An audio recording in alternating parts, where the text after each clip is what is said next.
انا عارف ان انت خايف ان الاي اي ياخد مكانك في الشغل، وده ممكن يحصل، بس لو انت لعبتها صح مش هياخد مكانك. يعني نرجع بالزمن شويه لورا، اول ما المكنه طلعت كانت الناس كلها خايفه ان المكنه دي تاخد، بس اللي حصل ان المكنه ما خدتش شغلهم بالفعل.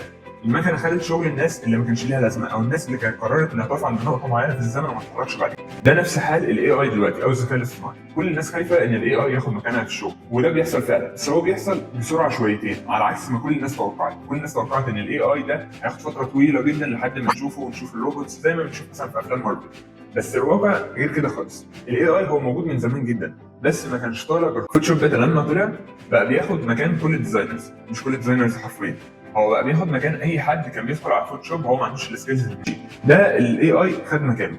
لكن لو واحد ديزاينر من زمان او شغال في شركه كبيره او هو حتى شاطر في شغله، فوتوشوب مش هيقدر ياخد مكانه.